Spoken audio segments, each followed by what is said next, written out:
Hey everybody, welcome to another episode of Shooting the with Yankee. As always, I'm Yankee, so let's start shooting. Today's topic is it important to you to buy American when you're buying a firearm? Is that something you try to do first before you move on to other manufacturers? Do you make sure, well, let's see if I can find it from an American company? Or do you not care? When you're buying a gun, do you think that's such an important purchase that it doesn't matter where it comes from? It just matters you get the best gun. Let me know, and I'll see if y'all agree with me. I will get a consensus here. I'll start us off, as always, by saying it's nice to buy an American gun from an American company. I like to do that, especially if they manufacture their guns here. I like knowing the workers are getting the money. But it's also, if that gun's being produced here by a foreign manufacturer, that's just as good as I think, because where the money really matters to me is in the production line. Because once the money goes to the company, if that company's overseas, the money's going overseas. If it's a domestic company, the money's still going overseas because they're going to use their address in the Maldives or whatever as their tax address. So that money ain't going back into the community here. It's going into offshore accounts and accounts in foreign countries, etc. So what I worry about most is where it's produced. And I try to buy guns that are made in America. However, when you're buying a gun, especially if it's a gun for self-defense, that's such an important purchase that I think if you find the gun that works for you and it's the gun that gives you the best chance of being successful in defending yourself, doesn't matter where it's made. If that gun is what's going to be the best gun for you, you buy that gun. It'd be nice if it was an American company that made that gun for you, but if they don't, your safety and your ability to defend yourself overrides financial patriotism, in my opinion. So that's how I feel about it. I would like to, especially the manufacturing process being here, but guns are an important purchase if they're for self-defense, so you get the best one you can get. Now let's go see if people agree or disagree with me over here. Aaron Talks Firearms says, made in USA doesn't mean quality anymore. Definitely doesn't. Older Smith & Wesson are way better than the new one. I like German handguns better than U.S. ones. I do too sometimes. But I don't know if I think Smith & Wesson are better. There's some things that are better about them, but I don't know if they're better. That kind of is in the air. You know what I mean? But there are some better features, but I don't think they're better overall. Ryan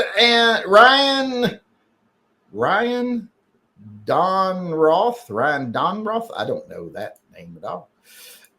Don't tariff me, bro. Well, I'm not going to tariff you. I can't do tariffs. If I did, I'd put a tariff on everybody that came in the chat. So they had to pay their $2 tithe to Phil. It'd go right on, pay it right off top. Phil gets mad at me because of the shit you all do or don't do. Practical Bacon. I buy what I want. It's his hot body. He does what he wants. Too many choices to only buy U.S. I kind of understand that. Edgar Cortez says, we live in a global economy and buying American is not my uppermost concern. It's not mine when I buy some things. Some things it is. Like if I buy appliances and stuff, I try to buy American made. I try to find ones that are manufactured here. And that's not as easy as you think. I got had some hard times finding appliances in the past. I try to buy American cars. Not always. We got 4 American cars and 2 foreign cars. So not always. I don't always buy American. Toyota makes a damn good car. Germans make damn good cars. So sometimes it's nice. Like my oldest son, he drives an Audi. Damn good car. Love that car. It's got like nice little touches. Like when you turn the car off, the shades go up over the back windows and the back glass. Just out of the car. And when you turn back on, they go back down. Pretty cool. All kinds of little things. Got little things that pop out the front and wash the front headlights when you're driving. So pretty cool. Sean Bain, Team Beta says, here is my tier Yugo and firmer Yugo, Australian and German, Brazil, Turkish, then American, Ruger mainly. I think that's his tier group. I don't think Yugo is part of that. I think that's voice text bullshit. But he likes Austrian, Glocks, German, Sig, Brazilian, Taurus, I guess, Turkish, and then American, Ruger. Turkish would be probably Canik or something, or maybe shotguns and stuff. A lot of the shotguns now, it's hard to buy a shotgun that doesn't come out of Turkey. Johnny, you see something cool, looks new and cool, it's probably out of Turkey from shotguns. Johnny Mandrick says, should always buy American. Trouble is finding an American company or product. Yeah, it is troublesome. Finding one that's actually American, doesn't just have an American name. Or hell, Springfield Armory was based on the fact he bought an American trademark and started slapping it on foreign guns and selling it like it's, American history to buy this gun. It's Springfield Armory. No, that's just a bought logo. Gun Websites is here, and he chimed in and says, I like to buy from USA. Jobs stay here. Products are better. Shopping happens here. I try to buy from the US too. That's why I say the manufacturing is the most important thing to me that's here. If the factory's here, and let's say there's 200 employees here making products, and 1 or 2 overseas that's reaping the rewards, I'd rather it be that way than 1 or 2 here reaping all the rewards and 100 employees overseas.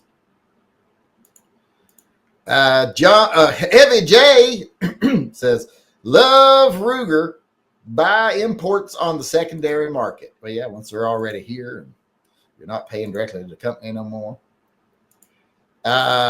Jacob Neath got a right fine juicy question that is very involved. If you had to pick one or a few, what are your favorite cartoons that aired after 1995? Well, that's a question for the live chat, not for shooting the shit with Yankee. So we'll try to save that for tomorrow. Remind me to look at this again tomorrow. Mr. Furley says, no, most gun makers have a heavy footprint in USA. That is true nowadays. Most of them do have a heavy U.S. footprint, mainly to avoid import rules and fees and all that other stuff, tariffs. Unfortunately, a lot of them still bring their parts over from overseas, so a lot of them are going to pay tariffs on those probably eventually, but we'll see if it affects the price as much. Probably will, because there's not a big profit margin in guns, so any price that goes up, price of the gun's going to go up. Mikey D said everything's global now. Used to buy American was a major thing. Now hard telling if the box was American. Yeah, it's hard to tell nowadays. You really got to pay attention. It's like when I buy dog food and stuff. I go to the store that sells dog food, and luckily the company I go to, Mud Bay, I think is what they're called. They have in their computer system not only where the dog food's manufactured, but where their ingredients are sourced from. Because if you'll find some dog foods and it'll say made in the USA, but then you'll find out they source all their ingredients from India. I'm like, well, that's the same stuff that's poisoning other dogs, or they source it from China. That's the same stuff that's poisoning other dogs. The only difference is they're mixing it together here. So I find ones that are made in America and they source all their products either from America, Canada, or Mexico. Because Mexico is usually this like vegetables and stuff like that. So got to be careful. You never know what you're buying from or who you're buying from. Motor Acer Chris is kind of like when I go on eBay, I look and see where's it shipping from because it's never real clear. Motor Acer Chris is our last person weighing in here today. That'll end it for us today. Before we read the last question, though, I want to remind everyone, if you want to support the channel, if you want to be able to know when we post videos or when we go live, go on over to my YouTube channel page. I have a link to it in the upper corner of this video. And not only subscribe, but go over to the bell, click notifications, and select all, or you will get none. So YouTube is really screwing with my notifications. Some people who've already done that are still not getting notifications, but that's the rules. That's what they say people have to do. So go do it. And if you've already done it once, make sure they haven't unsubscribed you because I'm arguing with them about that right now. So go on over to my page, subscribe, and turn on notifications. Help us fight the anti-2A bias on YouTube. Also, if you want to support the channel financially, and you don't get a chance to come to the live chats, well, go on over to my website, tympistolproject.com. And you can buy merchandise like the last stand of Gary here, where he got mauled by possums. The possums were in the right, though, just so you know. Gary was asking for it. You can get this or one of 100 other designs over there, at least 100 other designs. I draw every one of them. They're my artwork, so something special from the channel, from me to you. And everything you buy supports Pets and Vets. And while you're over there at tympistolproject.com, you can also sign up for either Subscribestar or Patreon. Get yourself some cool exclusive patches, depending on which tier you sign up for over there on either one of them. So going over to do that, help support the channel, help us fight back against YouTube and their unfair practices. Let's see here. Let's get over here and read the last comment real quick. Motor Racer Chris says, I own Ruger stock. Everybody should buy one. You know, I think I have a little Ruger stock. I think I have Ruger stock, but I don't know because I remember I do, but I haven't been able to get into my investment account for a very long time because I was on something else like Rocket Money or something like that. And they got bought out by Les Schwab or so, or no, yeah. Is it not Les Schwab, something Schwab, Charles Schwab, I think. And now I had to switch all my stuff over to Charles Schwab, and I didn't do it. So they did it. And now I don't know how to get into any of it. So I can't even look at my investments. At least not that account. So I have no idea. I can still see my cryptocurrency. But other than that, I don't know. But I think I got some Ruger stock too. But that does it for us today. Thanks everybody for weighing in. I appreciate it. Thanks for people showing up here live. Helping support the channel, helping keep the conversation going. Go watch my videos. If you watch my videos, thumb them up. I think it's harder for YouTube not to count your view if you actually thumb it up. So please do that. Like I said, sign up, subscribe, turn on notifications, support the channel in any way you can. Help us fight back against YouTube. But thanks for just coming. I was trying to look at something there. I got distracted. But thanks for coming. Thanks to those that kept the conversation going. Thanks for people who help out the channel. Thanks for everything everyone does. If you just watch the videos, thumb them up, etc. I appreciate everything everybody does for the channel. We try to do as much good as we can for people. So, and pets, more pets than people. I'm not a big fan of people. But thank you, and I will see you again tomorrow. Until then, remember, always carry and stay safe till I see you again.